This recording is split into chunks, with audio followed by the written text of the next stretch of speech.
Hey, welcome to Vance Tried It. Today, we're going to be making some tea cakes, which are a lot like cookies, but they're called tea cakes, so that's what we'll call them. We're going to start off by mixing our wet ingredients. We're going to start off with half a cup of granulated sugar and half a cup of powdered sugar. We're going to go with 1/2 of a teaspoon of vanilla extract and 1 cup of melted butter. That would be 2 sticks. And finally, in here, we're going to crack 1 egg, just like that. And now, just by hand, we're going to mix up our wet ingredients. Now, this is a really simple cookie recipe, and that's one of the things I really like about it. It's not complicated, yet it is so satisfying to eat, especially like we're going to eat them just fresh, warm out of the oven. So we're just going to mix this up, try to break up all of our sugar so we don't have any clumps here. And you can use a hand mixer if you really want to, but you don't really need to with this. And so we're going to just get that mixed up. And of course, this recipe can be doubled. It's just my wife and I here because our kids are grown and out of the house. And so I try to make smaller batches of stuff, even though cookies are something we can easily give away. But I usually try to make smaller batches. That way we don't end up eating everything I cook and eating way too much. So we have our wet ingredients mixed up. And now what I have here is 2 1/4 cups of all-purpose flour. And I'm going to add to that 1 teaspoon of cream of tartar, 1 teaspoon of baking powder, and 1/2 teaspoon of baking soda. I'm going to put that in there, and I'm going to give it just a little whisk. It does a couple things here when I'm whisking this. One, it breaks up that flour. Now, most of the flour you will buy nowadays, it will say pre-sifted. And that's usually pretty good because it's in a moisture-sealed bag. And one of the things sifting does is it really breaks up the flour particles. But I usually go ahead and sift it again. And by sifting, I mean the modern sift. I use a whisk.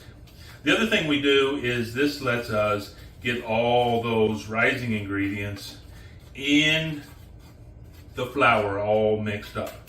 So, just like that. Now we're just going to pour this right into our wet ingredients.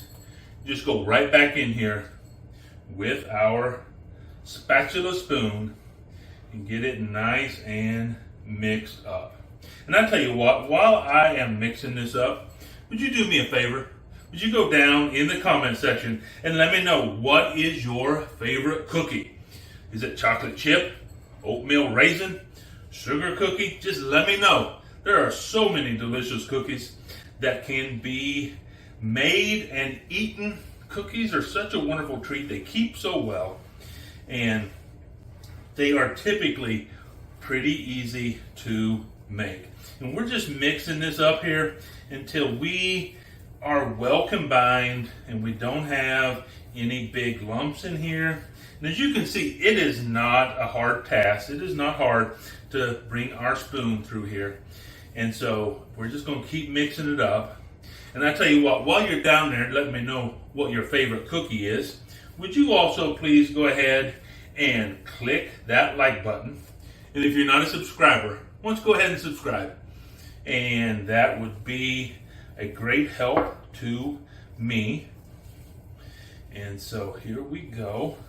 We are pretty much mixed up just like that. So I tell you what I'm going to do. I'm going to go ahead and get some of this stuff out of the way and get ready to put this on our cookie sheet. So I'll see you in just a couple minutes. Okay, so we got it all cleaned up. We have our baking sheet out here. I put some parchment paper on it. And now what we're going to do is I'm just going to, by hand, you can use a cookie scoop if you want to, but I'm just going to by hand kind of eyeball it. We'll see how even I can get.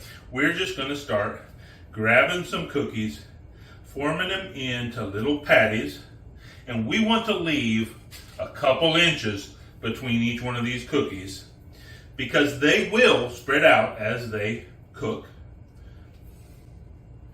And so we're just going to get these all on our cookie sheet, and then we'll get back to you when we're ready to get them in the oven.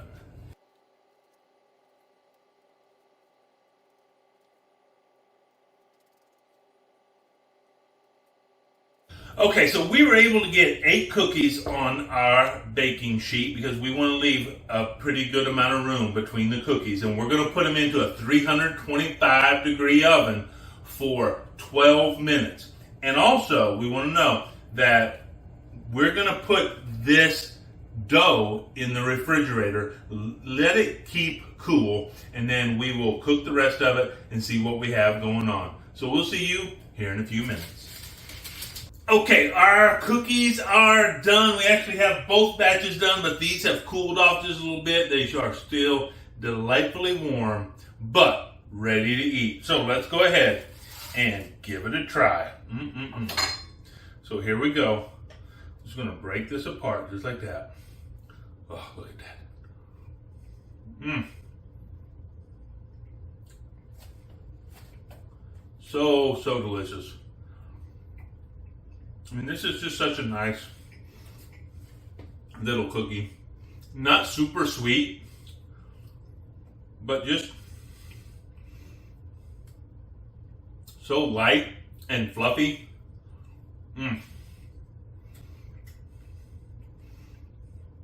This is a really good tea cake. Bottom line, I tried it. You should too.